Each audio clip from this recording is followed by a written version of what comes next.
sure you have not heard the explanation. So one question is here. Why do we have different types and postures of the Buddha image? I think you have seen. There are various gestures or postures. But many people cannot understand the significance of different gestures. When you study certain incidents,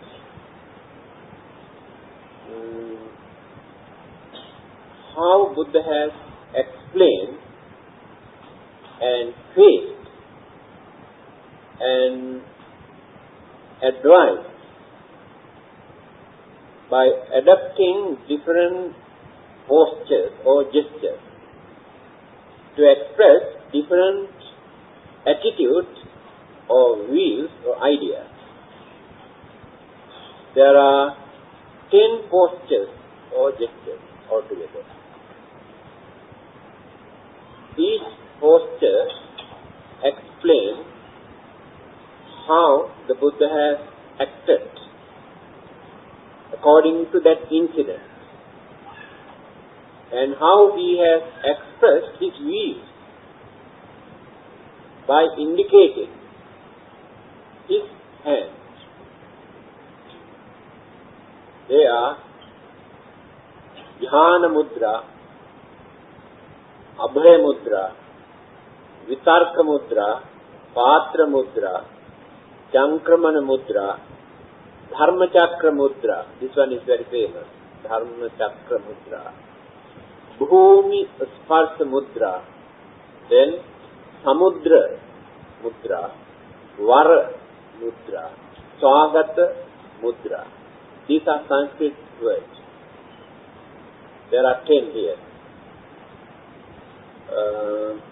I think all these postures we can find in different images.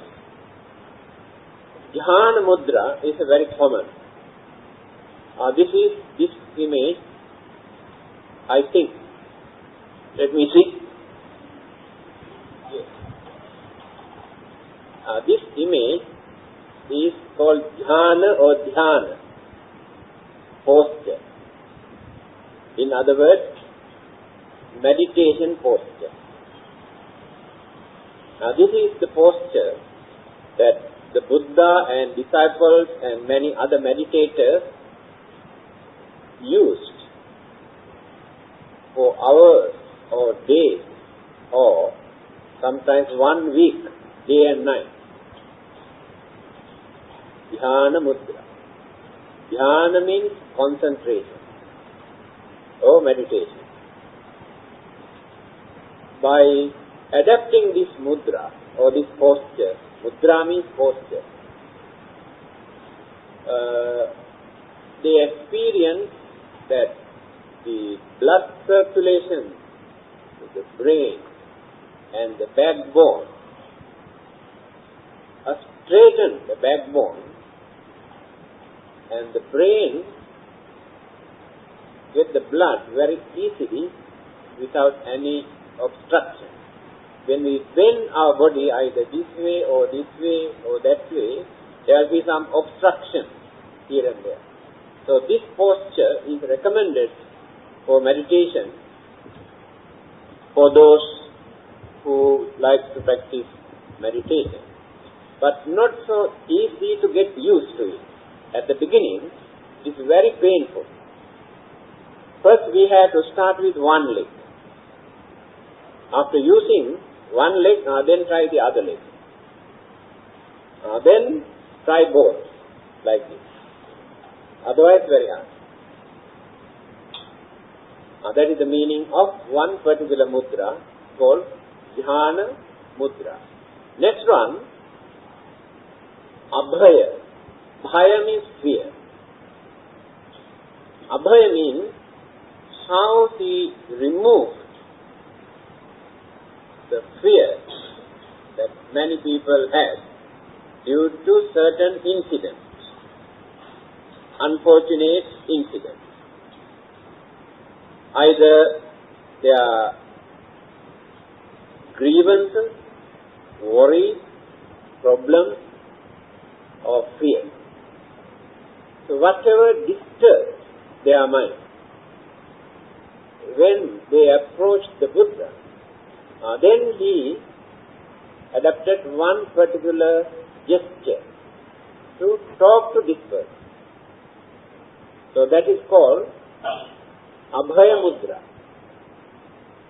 To tell that person not to worry, not to maintain fear, indicating his hand to console or to give confidence, like this. In many images, I think you have seen this, to console. We are also using this. So that one is very simple. And the next one, Vitarka. Vitarka means puzzling, confusion, not clear. Whenever there is any problem, any difficulty of understanding, at that time, to explain certain aspect of his teaching, he used this posture. Explain. I think we have seen in certain images, the Buddha's hand is like this. He explained in detail certain problems and difficulties which the devotees could not understand. The next one, Patra Mudra. Patra means begging bowl. The way how he carries his begging bowl. He never carried his begging bowl with one hand. Always used both. And he also advised his disciples not to carry this begging bowl like this. Always must use both. When they go out for their arms round, they always carry that begging bowl in that way. That is called Patra. Patra means begging bowl. Vessel, in other words, Patra means vessel. Abhaya Mudra. Right. The next one is Chankramana Mudra. Chankramana means walking. So when he walks, his both hands like this. When we walk, we always shake these two hands like this. Otherwise we cannot walk. But when the Buddha walks, he does not shake these two hands. He keeps these two hands like this. Now, if both hands are like this, it is called Chankramana Mudra. That means he is walking. And he never turns in this way to see anything. He turned the whole body. He never turned his neck. And he never sleeps by turning either left hand side or upwards or downwards. Never lie down. Always right hand side. That is his posture for resting or relaxing or sleeping. The other one is common one, Dharma Chakra. Dharma means law. Chakra means wheel.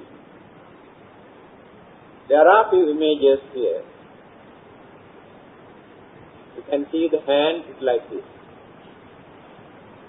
Turning the wheel. This is called Dharma Chakra. And this posture, in one of the original Buddha images, it was erected in India more than 2000 years ago. Still, you can see in museums, Sarnath, Benares Museum. The meaning is explain the nature of life, the nature of world, and the nature of worldly phenomena. Dharma means the nature here. The nature of the world, 8 worldly conditions.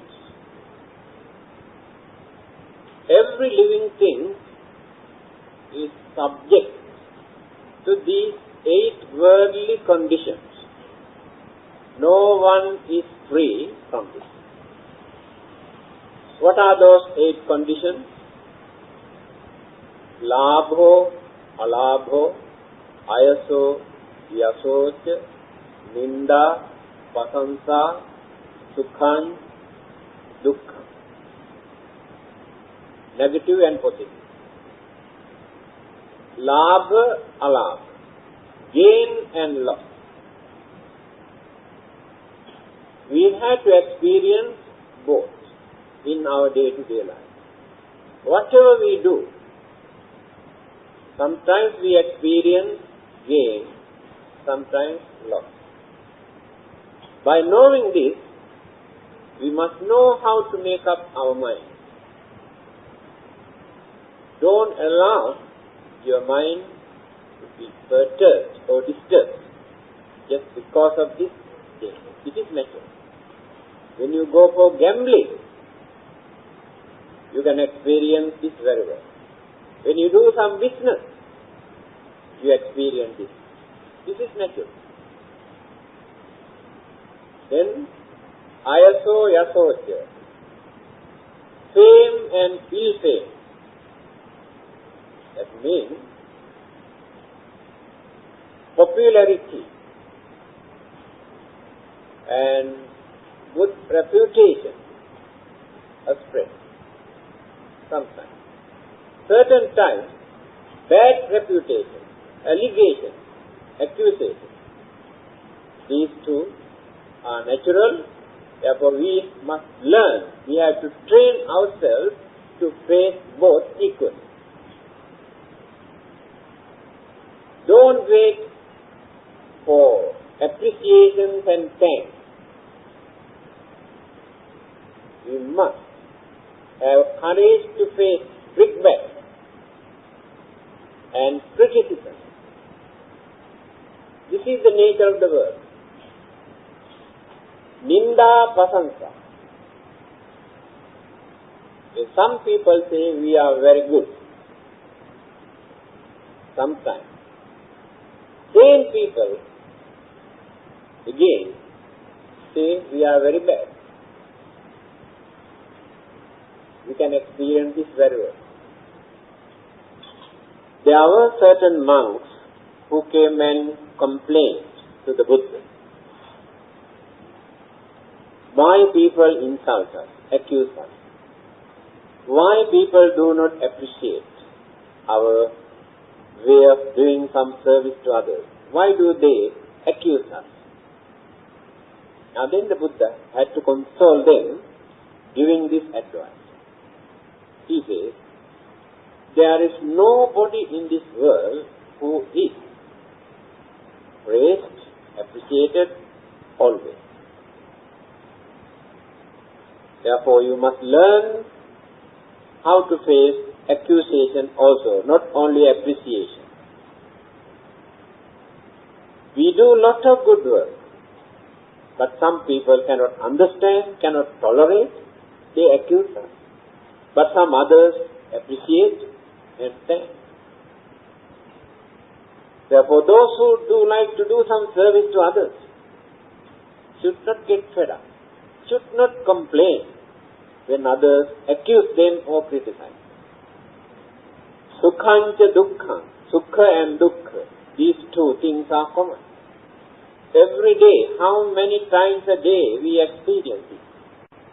Sukha, nice feeling, dukkha, very sad, miserable feeling.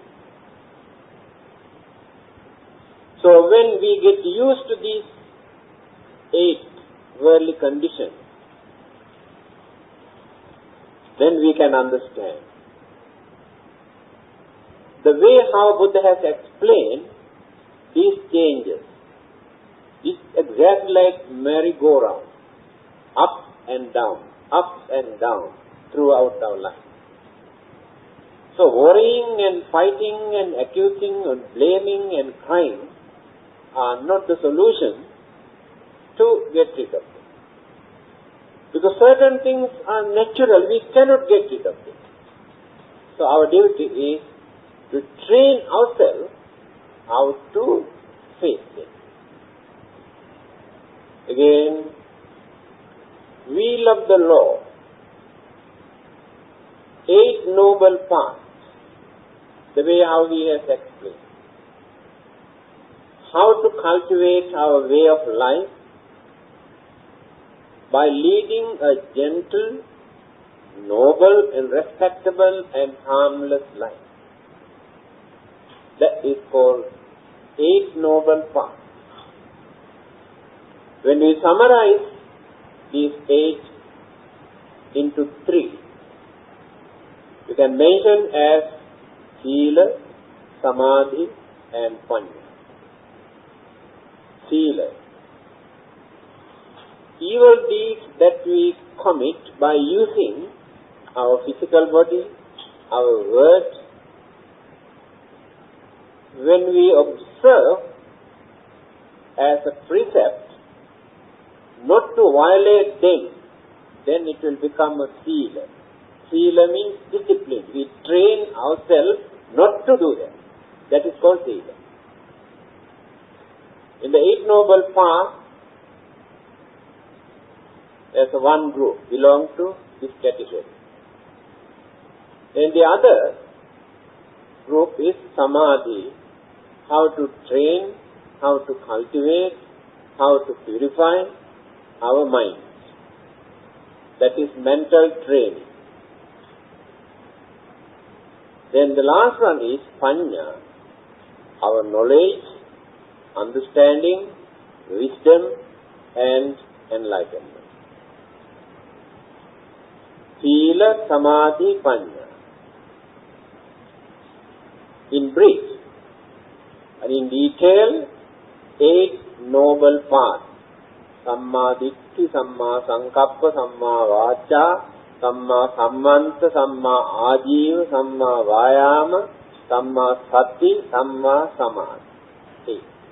Meaning, Samma Ditti, right understanding, right views. That means, unbiasedly, we must know how to take things into our mind. Considering unbiasedly. That is called right understanding. We accept certain things just because we like them, attachment. We refuse or reject certain things because we don't like them. Although we don't like them, certain things are good things to many others. But you don't like them. Just because you don't like them, you condemn those things as bad things. But to many others, they are very good things. Certain things that you accepted as good things are bad things to many others. Now let us take the food that you take. Some people like durian. To many others, they cannot tolerate even the smell. They close their nose. To them it is poison. Assume they could manage to eat.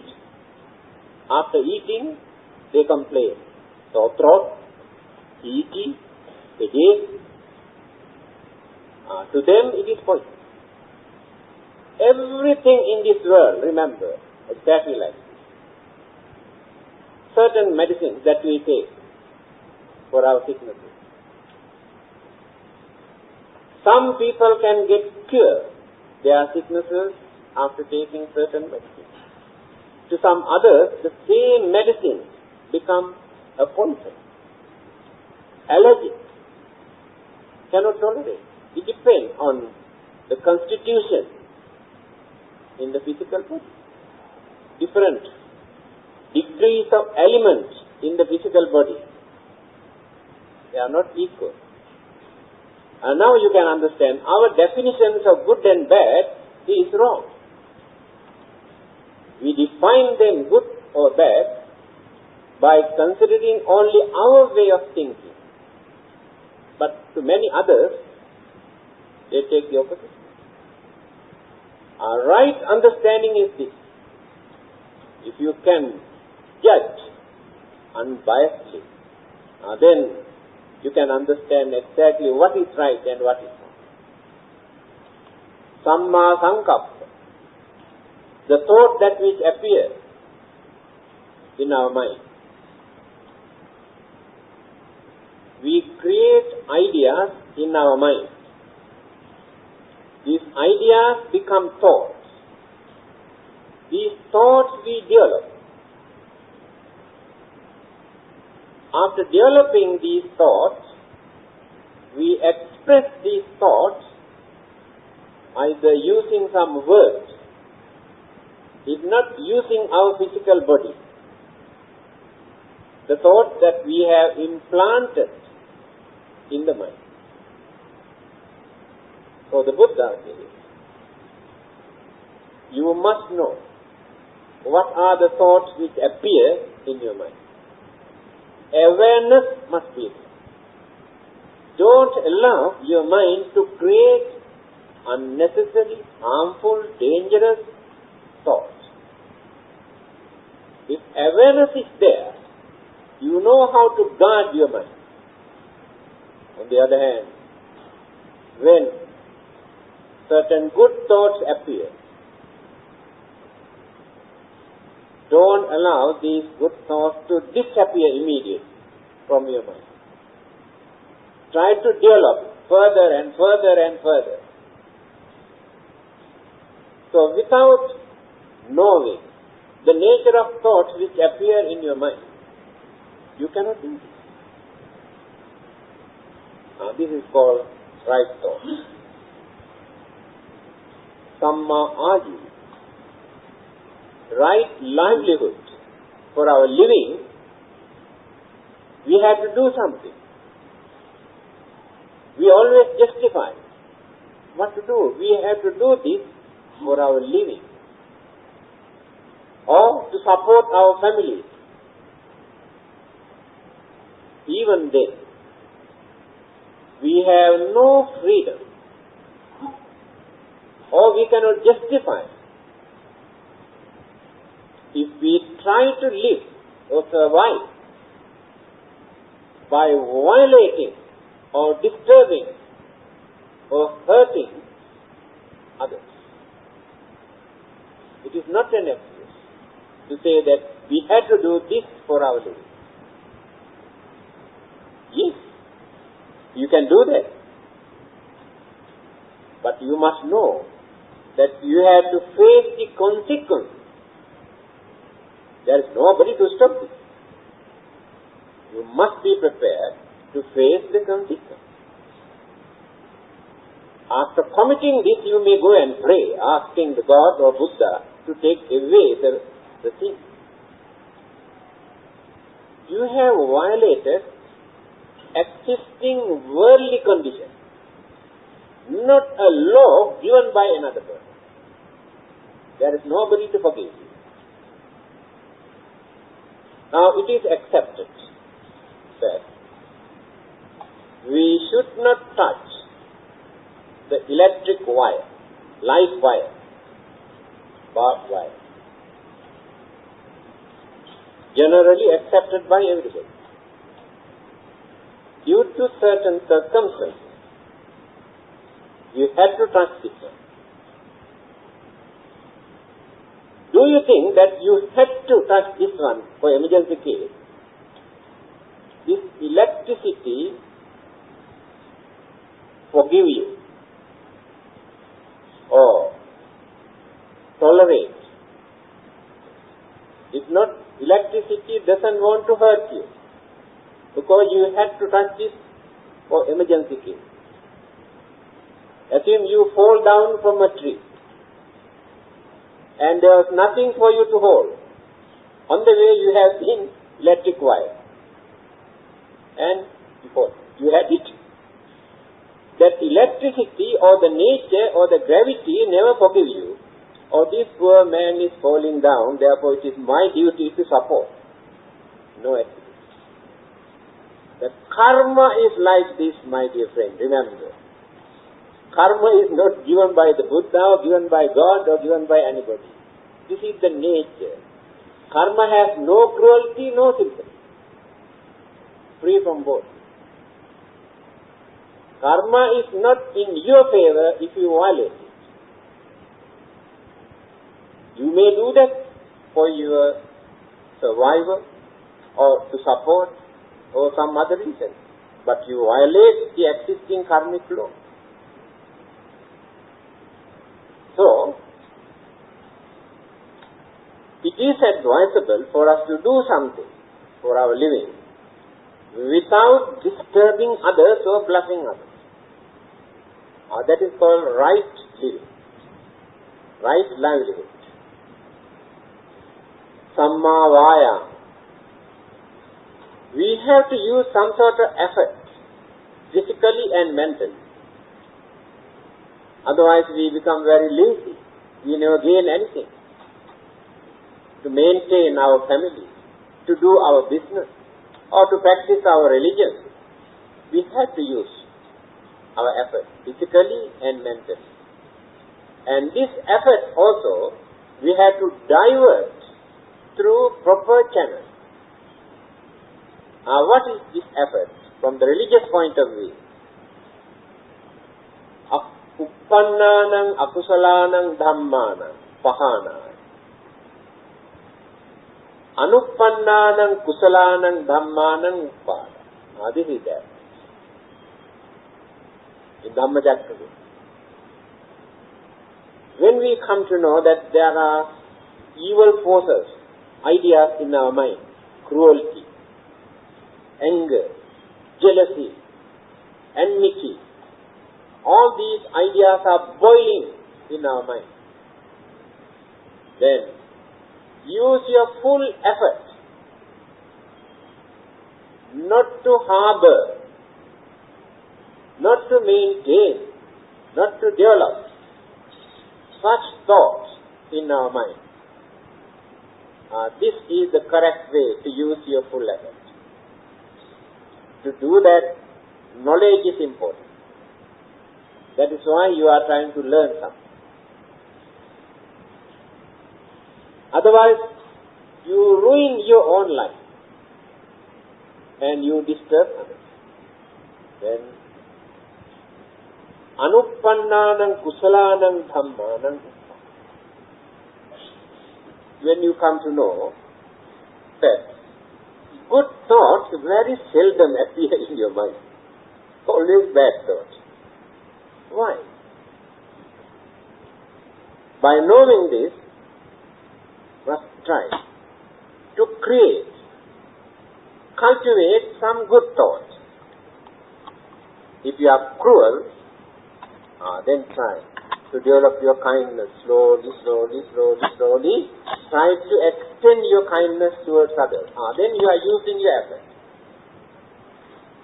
If you are very selfish, then think for a while. Why not I contribute something, at least something for the benefit of others? Then you are training yourself to create good thoughts in your mind. If you are jealous, then think, what do I gain by maintaining this jealousy? Nothing. I pollute the purity of my own mind. I disturb others. Why not I try to get rid of it? Cultivate my sympathetic joy. I extend my happiness. I share the happiness of your beauty, your progress, and your prosperity. That is called sympathetic joy. Now for that we have to use full effort, otherwise very difficult, very, very difficult. See the way how Buddha has advised us to mold our way of life. Samma sati, right mindfulness. Whenever we do something, we have to train our mind to concentrate, divert our mind, focus all our mental faculties towards that particular object without allowing that mind to create some other thought at the same time. This is the training period for meditation. We go on training. That is called one-pointedness. Not so easy. Mind is ready to jump here and there, to catch different objects through the senses. We stop all these things. Arrest this mind. For that we have to use full force. After arresting this mind, then we develop, we strengthen the energy that we are wasting every minute. Do you know we are wasting mental energy through our five senses for nothing, for unnecessary things. So much of mental energy through this, and through that. And mind itself. 6 channels. Mental energies are flowing just like water. Waste. Just like a waterfall. Just pour and spread here and there. Nobody to make use of this water. But an engineer who knows goes there and makes a dam and accumulate this water. After that, can divert for agriculture and to produce hydroelectricity. In the same manner, the mental energy that we are wasting at this moment for nothing, we can harness. We can accumulate, then divert through proper channel. If that one-pointedness or the mindfulness is the proper object, then the purity, knowledge, wisdom, enlightenment, mental training, development, all these things take. We never think that we are wasting our mind for nothing. So, Samma Sati means we divert this mind without wasting our mental energy to concentrate. Then, naturally, we gain a wonderful mental energy, willpower to face any challenge, to overcome many of our problems. Without crying and worrying and running away, we know how to face them. But at this moment, our minds are very weak.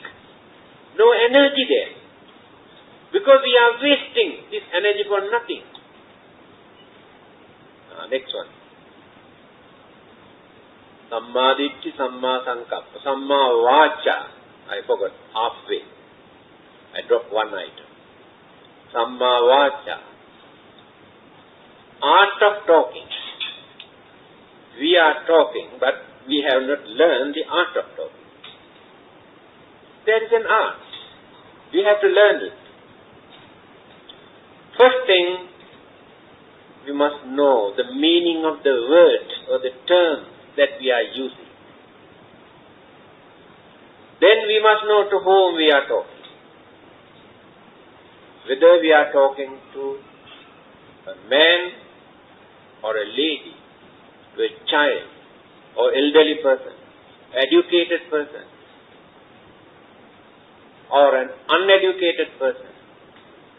So we had to change our words and ideas according to their mentality, their understanding capacity. This is called art of talk. Then, the subject matters that we use to talk, we have to consider whether these things are interesting, appealing to their mind or not. Whether they can understand or appreciate what I am talking. If not, don't waste your time. You create more confusion. Then, certain words that we use as harsh words, wicked words, vulgar words, very painful to others. Others cannot tolerate. Then you create more enemies, invite trouble for nothing. By using gentle words, soothing, sweet words, you never lose anything, but you gain. Even animals, not only human beings, those who have no sense of reasoning, animals also appreciate, cooperate with you. When you talk to them kindly and nicely and gently. You can see when you talk to cats and dogs. And certain birds,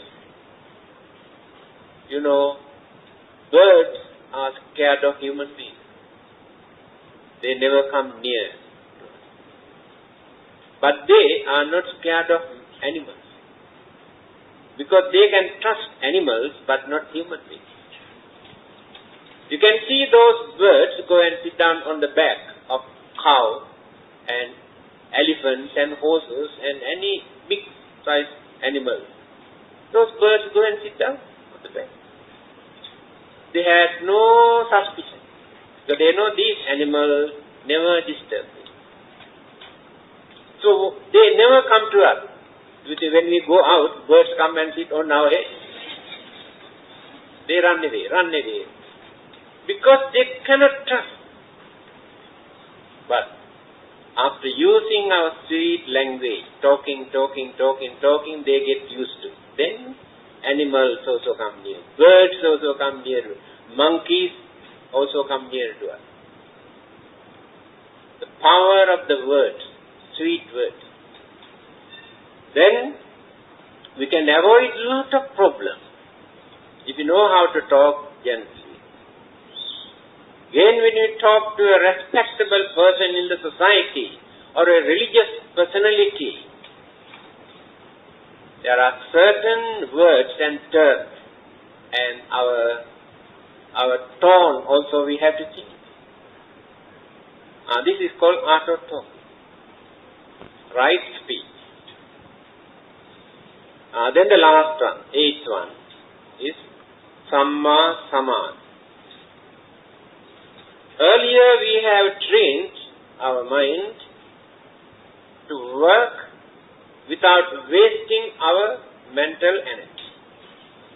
So after accumulating our mental energy, we have strengthened the mind. Now mind has become very dynamic force. Earlier, we have removed many of our evil thoughts also from the mind. And we have learned how to cultivate good thoughts. So we have done all these things earlier. So in the end, what do we gain? Samma Samadhi. Peace, happiness, satisfaction, bliss in our life. Earlier we never experienced all these things because a lot of disturbances are there. After training our mind in this way, in the end, we really enjoy this life. Now we are not enjoying this life. Because mind is not strong enough to face our problem, to overcome our problem, to avoid our problem, or not to create problem. Mind is not developed yet. But after doing all these things, in the end, complete satisfaction. Then we gain our final goal, aim of our life. That is the purpose of our religion. See the way how Buddha has introduced. When you can see the vast difference, what others see. You must develop your faith, your belief, your confidence. You must pray and worship.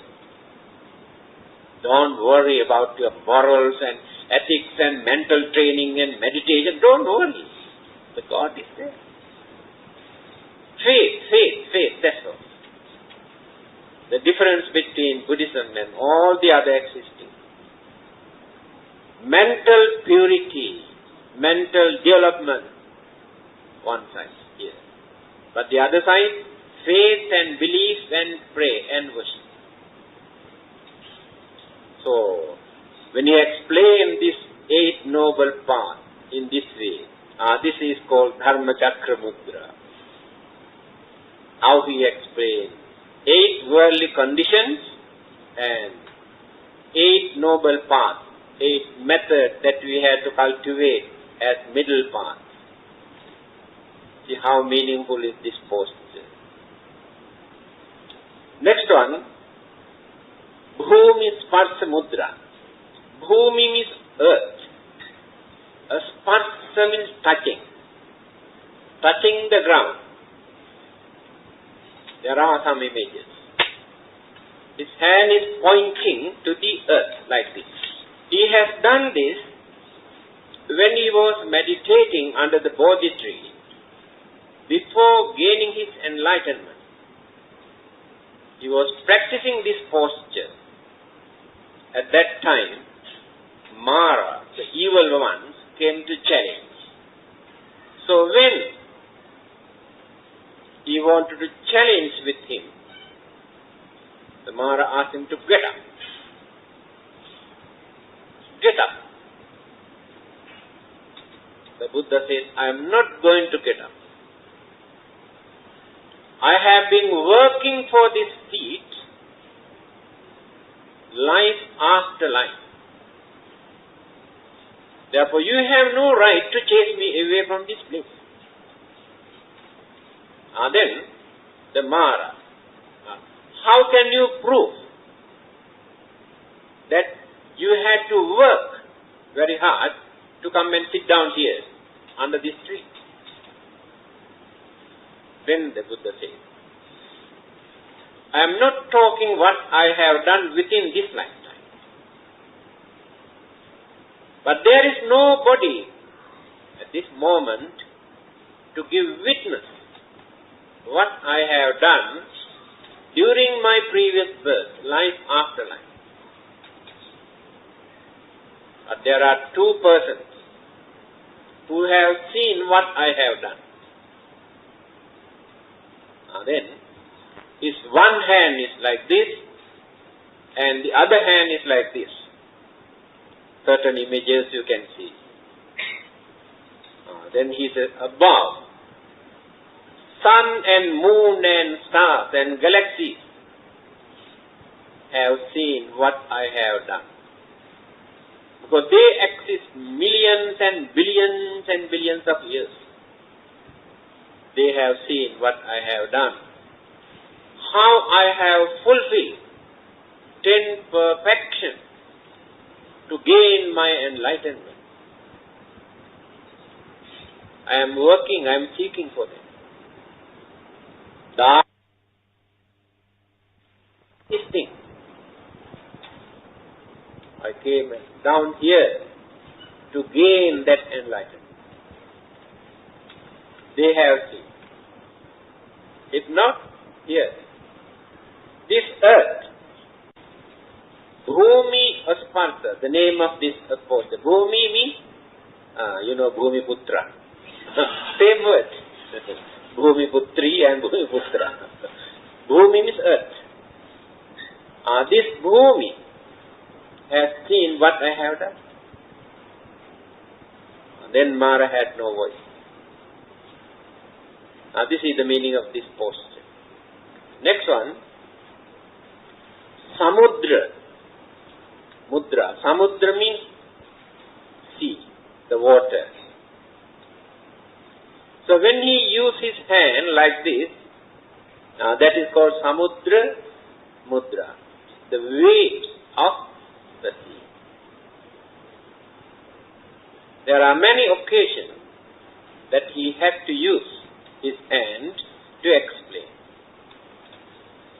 Now let us take how mental waves or thoughts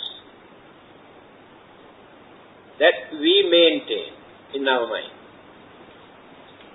If you study the Buddhist psychology or the mental concomitant or the function of the mind, you can understand how we maintain our thoughts, our memories and ideas we create. They never remain without change. Physical body also never remains without change. Our physical body, I think you can understand, there is no problem. Biology. Those who have studied biology can understand how changes take place in our physical body. According to them, every 3 months or not earlier, the whole system, the whole physical body, entirely a different body, not the same one. The cells and this and that and all sorts of things. Again, blood cells. That's why those who want to donate blood, nothing to worry, because if you do not donate, it die automatically. Then the fresh one appears. This is the nature of existence. So the mind also exactly like this. When the body and mind started to change. When the body changed once, the mind changed 17 times. Quicker than that. The elements and energies of the body change slowly. But the mental energy and the thought very quickly. When once we create an idea, it's just like coming up a wave in the sea, goes up. Again slowly this wave goes down. After that we can see another one come up from there. We believe that the waves that have gone down again come up. No. Our idea is wrong. Not the same thing. The one which has gone down force the water to come up again. Not the same water. The energy. Energy is responsible for that. So all our thoughts are working exactly like these waves. And the light also up and down. Just now I mentioned. So the Samudra Mudra, the posture of the sea, water, to explain the changes, how this takes place, our physical body, our mind, and all worldly things that we exist, never remains without change. Those who expect a permanent, everlasting, immortal existence is a dream, not knowing how life comes into existence. Because life comes into existence due to combinations of so many factors, elements and energies and known and unknown and seen and unseen. So the Buddha has summarized this in simple language. Hetung paticca sambhutam Hetu bhanga niruddha. What a beautiful saying. When all the factors and energies and matters and animals join together, hetu, all those causes, not only one cause, join together. They have their own energy and magnetic power, gravity and so many things combined together. After remaining for some time, all those energies and elements and factors that join together start to separate. So, like this, slowly to start. Then, one day, disintegrate. This is the nature of existence. Now, let us study all these existing things. Let us take this physical body. This is the combination of all these elements and energies. Known and unknown things are there. At the beginning, yes, very fresh, very nice. Up to middle age, you cannot see very much change. After middle age, then noticeable indications. Hair turn into grey color. It now start dropping. Teeth started to shake and drop. The skin can you see wrinkle here and there. Eyes cannot see properly. Cannot hear. This is the way, or these are the indications for us to tell all those things that combined together earlier now started to dissolve, disintegrate, separating. So whatever gadget, whatever medicine that we use, how many millions of dollars that we spend, there is no permanent cure. We can prolong this few years, 2 or 3 years or 5 years maximum. That is what the Buddha says. Hetung paticca sambhutam. Whatever come into existence due to combinations of all these things, when those factors have no more energy, gravity or magnetic power to remain together as a bundle, then separate. After this, assume death has taken place. Still, the physical body, tangible, visible, physical body is there. But 2 elements immediately disappeared. No more there. Formerly we had 4. 2 elements completely disappeared. Heat energy. When you touch the dead body, you can see very cold. No more heat energy. Then inhaling, exhaling breath is no more.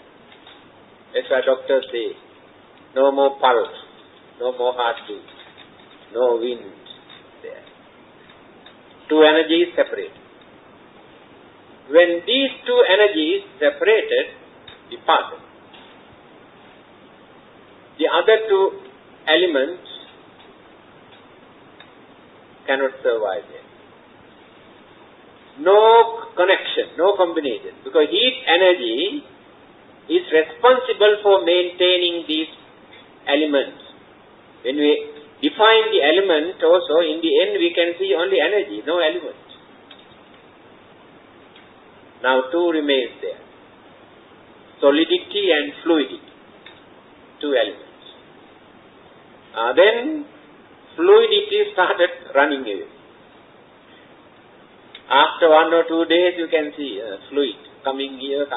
All the 9, we have 9 open here. In our physical body, 9. You can see how fluid started to flow. Because no combination with solidity and fluidity now. When the fluidity started to separate, Then the solid. Flesh and the bones also. After some time, completely disappear. And no more elements also. But the other energies immediately disappear. No one can stop this. Otherwise, no existence. Now let us refer to the Buddha again. This is the real Dhamma taught by the Buddha for us to understand.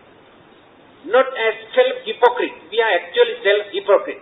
We don't like to see the facts in life. Always we try to hide the fact and show something else, create our own imagination. That is why we cry for nothing. What is this? Upado panyayati, vayo panyayati, chitassa anyatathang panyayati. The nature of all these existing things in any part of the universe, even in so-called heaven and paradise also, the same nature. Three characteristics. Upado panyayati. Yes. We can see how things come into existence, how they appear. Yes. Babies are being born. Humans and animals and other living beings, we can see. Plants, life, slowly spread, grow. And so many other things, even stone also, growing, becoming bigger and bigger. Again decay and decay. This is called uppada, appearance. So we can see the appearance at the beginning. This appearance takes place due to so many combinations earlier. We have not seen this combination. When things appear, then we can see. After this appearance, what happens? Kitassa anyatattang panyayati. We can see that which appears is going on changing. Every second, going on changing. At the beginning, when changes take place, we introduce this as growing. Child is growing now. It is not growing, actually it's changing. Child is growing. Plant is growing. That means becoming bigger and bigger. Changing. After growing, let us take human life, say up to 35 or 45 years. After growing, after 35 or 45, turn this way. Up to 35 or 45, went this way. After that, turn this way. And remain like this. That is the turning point.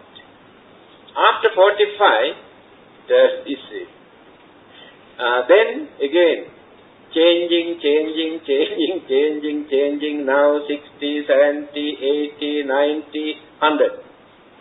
100, collapse. Sudah habis. Can you stop this? We can see this. Very clearly we can see. This is the nature of anything, life or any material. That which is appear, if come into existence, definitely changes must take place. Otherwise, no existence. Chitassa anyatattang panya. Changing. After changing, what will happen? Vayo panya. Disappear. The thing which appeared, the thing went on changing, developing, decaying, disappear. No more. Only name remains. Then what happens? The elements that which exist in that physical body, if it is alive, I told you, elements become energies. Initial stage is energy, no elements. When energy is crystallized, become elements. So the elements turn into energies. These energies again absorb into the same energies group, original energies group. No identity there. Although we try to keep ashes and bones and worship and pray, this is our human normal way of thinking, but no meaning at all from the religious point of view. No meaning at all. There is nothing there. Just to respect that departed person, we do all this. In reality, there is no meaning. Already departed. Energy is also departed. Then, 4 elements already absorbed. 4 mental energies, mental faculties, which were departed earlier, again combined with the existing cosmic energies and the elements, absorb. Then the nucleus of another life will be originated. Again appear. Again appear and grow and grow and grow and grow, decay and decay and decay and decay, collapse, disappear. Again we start. That is what we are doing. Whatever imagination we have about our life never give the real answer. This is what actually happened. We can see it is true. Then the Buddha's argument is this. If life is like this, what do you gain by maintaining this? Every time when changes take place, you feel very unhappy. When decay starts, you feel very unhappy. When death takes place, you cry. Then another one exists. When another life exists, again the same procedure. Same problem, same suffering, again crying, again worrying, again disappear. Then another one will appear. No end, never. Then the Buddha asks, which is more advisable? Whether advisable for you to stop this or allow this life to go on like this. Which one do you prefer? After gaining his enlightenment, the first utterances, words, automatically came out from his mouth. What he said? Aneka jati sangsarang sandhavissang anibhisang Gahakarakang gave santo dukkha jati punah punang Gahakaraka dikkhosi punagehang nakasi Sabbate pasuka bhagga gahakutang visankitang Visankaragatam cittang tanhanang kaya majyaga. How happy he is now. Because he could manage to stop this. By realizing this existence in this manner, gives us more worries, more sufferings, more disappointment, more disturbances. He worked in such a way to stop this circle, not to follow this anymore. Then these words naturally came out. I have been wandering in samsara, this wheel of existence, life after life, suffering for nothing due to my ignorance. At that time I had a lot of ignorance. Today, I could manage to empty all these good and bad karmic thoughts that I have accumulated life after life. generate conditions. This existence again and again and again. I have broken all of them into pieces. Cannot create any more. Because I had to suffer because of these culprits. They are the one who create this. I had to suffer because of them. No doubt they are my own thoughts. I create the thought. The thought creates problem. Yes. When you get angry, you beat another person. So your anger is responsible for that. After your beating, do you think you won't get the bad reaction? You don't know what the other person will do. So you had to suffer because of your own thoughts. At the same time, when you create some good thoughts, you want to give a helping hand to another person when that person is in trouble.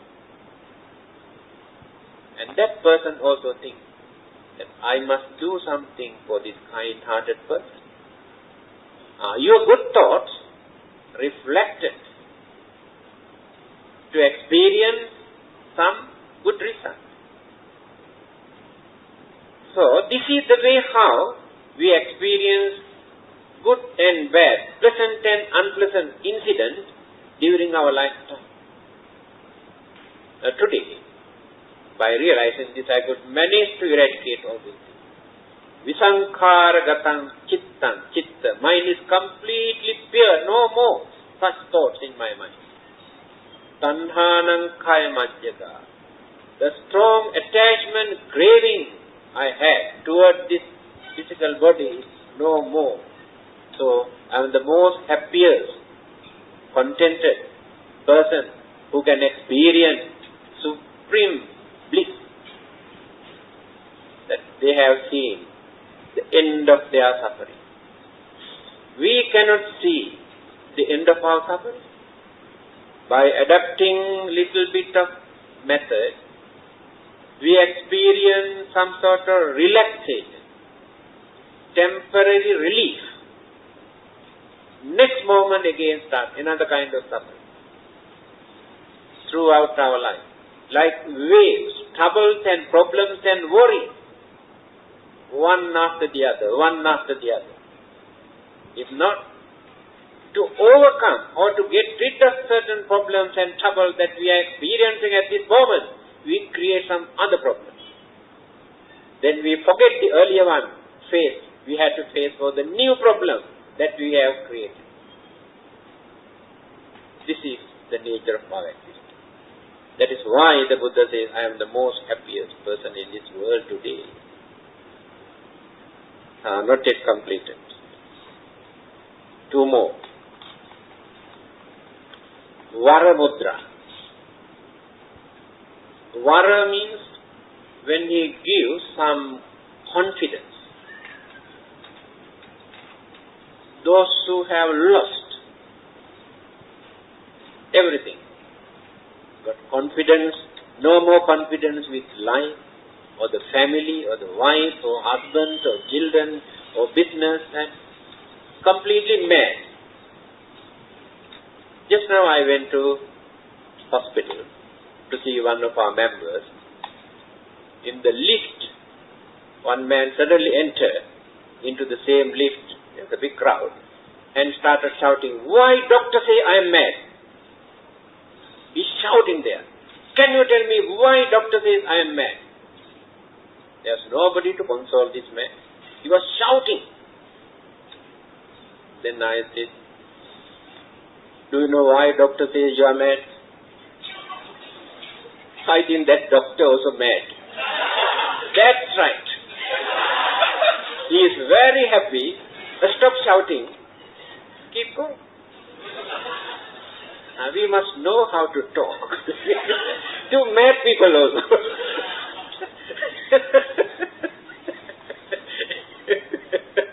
Because he is one of the, what you call inmates in the ward there. Even then, he I could manage to reduce his fear and worries. When doctor says he is mad, he is very unhappy about that. Because he is a madman, never admit he is mad. He thinks others are mad. This is the nature of our mind. So, when there are, now let us take Patachara, lady. This story you can see in the Dhammananda, who lost her husband, 2 children, same day. Father, mother and brother. All of them. Now she doesn't know what to do, where to go, and mad. Running here and there, crying and worrying and asking help, nobody. Some or the other approached the Buddha. Then the Buddha knew. She is not in a normal way of thinking. She cannot understand my preaching. And another lady who lost only her child, by carrying that dead body, he went all over the town asking some help, nobody, and approached the Buddha. These 2 ladies, the most miserable ladies, when they approached the Buddha, he knew the technique, how to talk to them, what to do with them, how to settle their problem, and make them to understand.